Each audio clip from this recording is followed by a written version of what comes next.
W, Radio Avenue Web, la web radio consacrée à l'actualité citoyenne de la Côte d'Ivoire.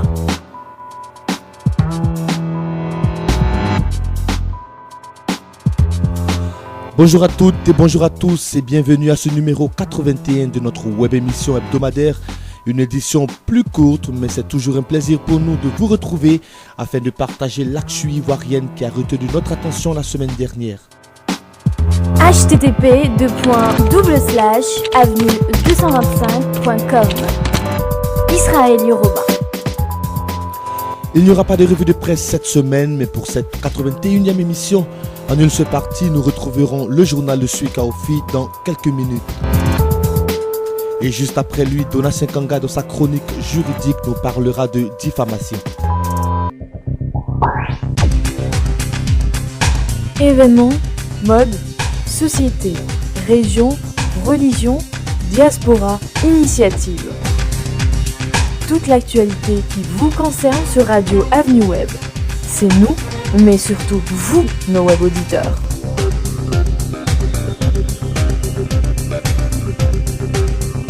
www.avenue225.com. Comme annoncé, voici l'heure du journal et avec Suika Ofi, nous allons revisiter les grandes actualités qui ont marqué la semaine dernière. Bonjour Sui. Bonjour Israël, bonjour à tous. Voici les titres qui seront développés tout au long de cette édition.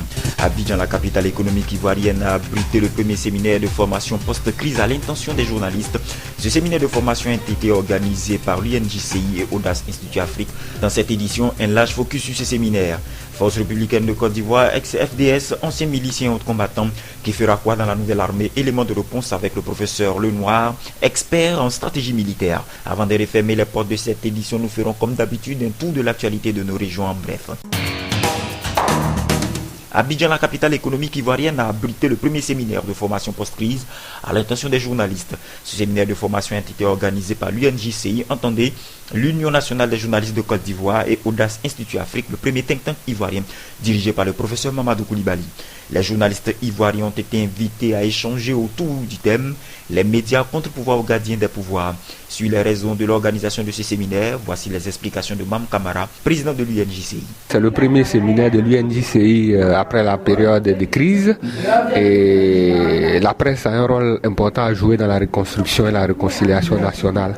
Et la presse a joué aussi un rôle dans cette crise. Et il était bon donc de démarrer les activités, montrer à la communauté nationale, internationale et des confrères que les activités reprennent au niveau de l'UNJCI et que l'accent sera mis sur la formation. Les médias contre-pouvoirs aux gardiens des pouvoirs, pourquoi Audace Institut Afrique soutient l'UNJCI dans le développement de ces thèmes? Élément de réponse avec Gisèle Duteuil, directrice générale de Audace Institut Afrique. Dans une démocratie, le vote des citoyens est important, mais si on s'arrête là, la démocratie peut devenir tyrannique. Et ce qu'il y a d'important, c'est de travailler, la société civile, à instaurer des contre-pouvoirs que sont essentiellement les médias et les partis d'opposition. Et ce qu'il y a de central dans ce contre-pouvoir, c'est la liberté de s'exprimer, donc la liberté de la presse. On voit actuellement que la presse est chamboulée. Il y a une frange de la presse qui était proche de l'ancien pouvoir, qui se retrouve marginalisée. Moi, je pense que le message que doivent avoir retenu les journalistes aujourd'hui, c'est que la liberté de la presse n'a pas de limite. C'est-à-dire qu'on doit défendre ce principe de manière fondamentale. Et ne pas défendre cette liberté d'expression, c'est se tirer une balle dans le pied, puisque le pouvoir bouge, tourne, la roue tourne. Donc celui qui est dans les grâces sera demain diabolisé. François Ndengwe de l'African Advisory Board, le conférencier de la rencontre, résume ici les missions du journaliste et ses âmes en cette période de réconciliation nationale. Les médias doivent être un contre-pouvoir. Et ils doivent être un contre-pouvoir en toutes circonstances, quelle que soit la couleur du pouvoir. Deuxièmement, ils doivent pouvoir exercer leur travail. Et leur travail, des indicateurs de qualité dans un pays comme la Côte d'Ivoire. J'en vois 5. Le premier, c'est les médias doivent informer, que ce soit le lecteur, l'auditeur ou le téléspectateur, ou même aux internautes, comme on dit maintenant. Deuxièmement, il y a un travail d'éducation qui doit être fait. Et je parle d'éducation au sens général. On peut avoir éducation à la vie politique, on peut avoir l'éducation financière, l'éducation aux réalités économiques de leur pays. Troisièmement, quand vous faites cela, il faut faire de l'enquête. Et quatrièmement, il faut alerter. C'est-à-dire que c'est le rôle qu'ont les médias. C'est un rôle noble, alerter la population face aux dérives ou à la folie des pouvoirs en place. Et enfin, cinquièmement, il faut que les médias travaillent pour avoir une union toujours plus parfaite, comme dit le préambule de la Constitution américaine. C'est-à-dire pouvoir comment faire dans un pays qui sort de la situation que vous connaissez, qui est divisé comme vous connaissez, qui a des fortes où il y a eu beaucoup de morts, comment travailler pour qu'il y ait une union des Ivoiriens dans la paix. Force républicaine de Côte d'Ivoire, ex-FDS, ex-FAFN, anciens miliciens et autres combattants. Décidément, quand on parle de la future armée ivoirienne, on se perd en conjecture. Alors, comment organiser toutes ces forces en vue de créer une nouvelle armée? Analyse de la situation et tentative de réponse à cette question avec le professeur Emmanuel Kouassi-Lenoir, expert en stratégie militaire. D'abord, il faut définir une vision stratégique claire. Une vision stratégique sur laquelle va reposer notre politique de défense. Deuxièmement, il nous faut une loi qui soit beaucoup plus explicite, qui dit ce qu'est notre armée, son contenu, son organisation, son fonctionnement et toutes les procédures, les critères pour rentrer, les critères pour sortir et tout le profil des carrières. Quand tout ça sera clair, on aura une idée nette de ce qu'est l'armée de demain. Il n'y a pas question de vaincus et de vainqueurs. Il y a eu, à un moment donné, des forces dites républicaines qui ont pris leurs responsabilités. Et ce sont ces forces républicaines-là dont il est question aujourd'hui qu'on doit repeaufiner, réorganiser et recentrer. 6 milliards d'aides pour les entreprises privées en Côte d'Ivoire en échange d'emplois garantis pour les jeunes. Voici le deal que le gouvernement ivoirien propose au secteur privé. Somme insuffisante dans la mesure où les entreprises ivoiriennes, privées surtout, sont aux abois avec des pertes chiffrées à plusieurs centaines de milliards. Jean Kakou Diagou, président de la Confédération des entreprises privées de Côte d'Ivoire, dresse ici l'état des lieux.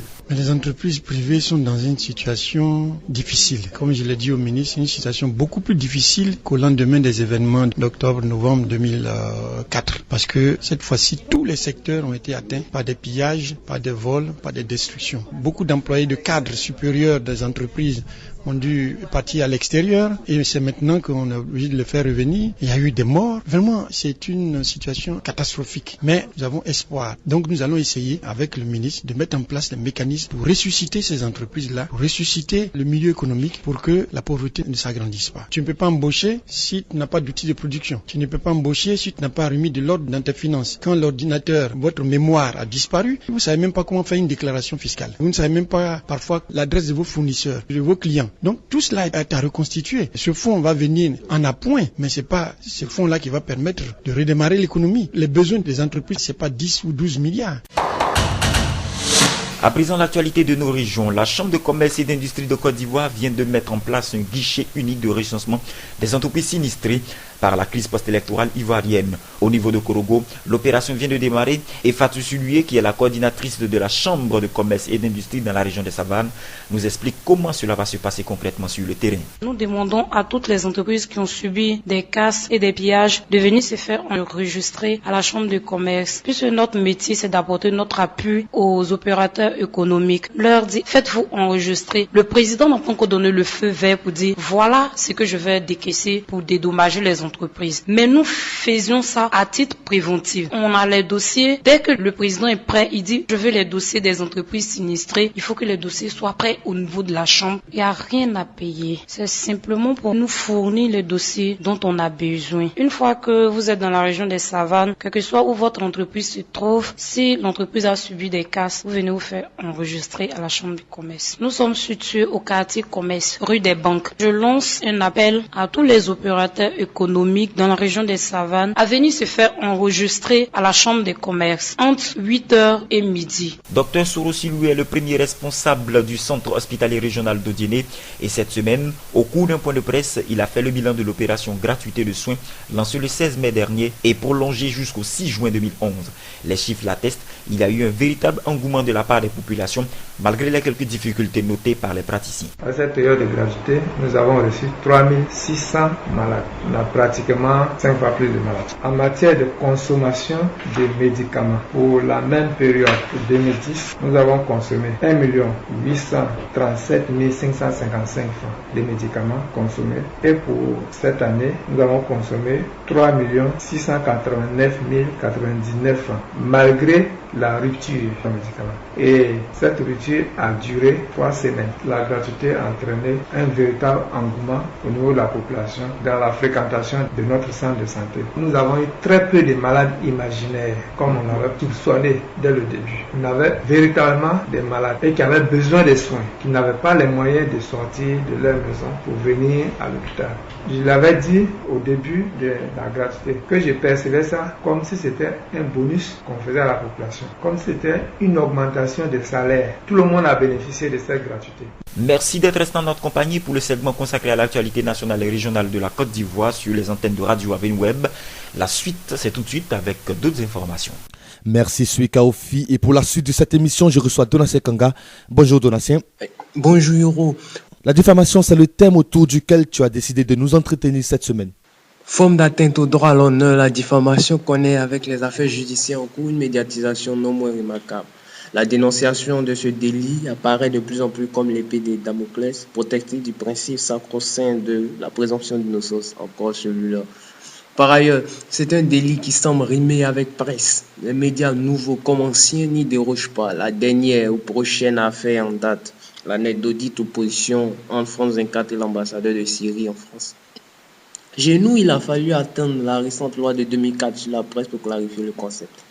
Toute allégation ou imputation d'un fait qui porte atteinte à l'honneur ou à la considération de la personne ou du corps social auquel le fait est imputé est une diffamation. Martèle l'article 78 de cette loi qui prend en compte toutes les formes de publication et de reproduction, même dubitative. Ainsi, l'honneur pourra-t-il s'apprécier en l'estime ou en la considération résultant de la vertu, du courage ou même du talent exprimé par une personne. Cela peut aussi se mesurer en la réputation acquise ou même au sentiment de dignité personnelle ressenti par cette personne. Cette définition ivoirienne de la diffamation rejoint les allusions du Pacte international relatif aux droits civils et politiques ratifié en 1992 par la Côte d'Ivoire. Ce dernier interdit en son article 17 les atteintes illégales à l'honneur et à la réputation. Les sanctions sont pour ainsi dire de deux sortes, civiles et pénales. Au civil, il s'agit d'obtenir soit des dommages et intérêts, soit des mesures propres à faire cesser l'atteinte par voie de presse. La loi sur la presse prévoit dans ce sens des sanctions allant du droit de rectification à des suspensions, en passant par des amendes infligées aussi bien au journal qu'aux journalistes auteurs de l'article incriminé. Et Donatien, si sur le plan civil, la question des dommages et intérêts est assez large et parfois même vague, sur le plan pénal, le législateur s'est voulu plus précis. En effet, l'article 199 du Code pénal incrimine la diffamation raciale ou religieuse, c'est-à-dire celle visant un groupe de personnes qui appartiennent par leur origine à une race, à une ethnie ou à une religion déterminée. En l'absence de dispositions particulières concernant par ailleurs les diffamations sur le web, les dispositions générales telles que décrites s'appliqueront avec tous les risques d'interprétation erronée et inadaptée aux éventuels auteurs de diffamation numérique.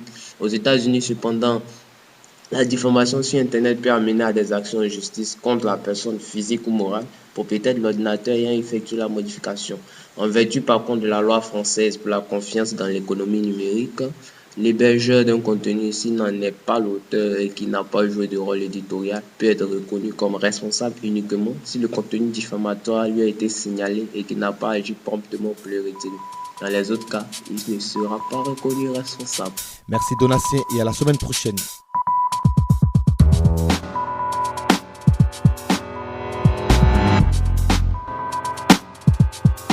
C'est ici et courtement d'ailleurs, je vous le concède, qu'on va se laisser pour espérer retrouver le cours normal de cette web émission la semaine prochaine. Mais n'oubliez pas, restez connectés sur avenue225.com, le premier site ivoirien d'information de proximité, et retrouvez toute l'info locale dans la capitale, mais aussi celle de nos régions. Prenez soin de vous et rendez-vous la semaine prochaine, si Dieu le veut. http://avenue225.com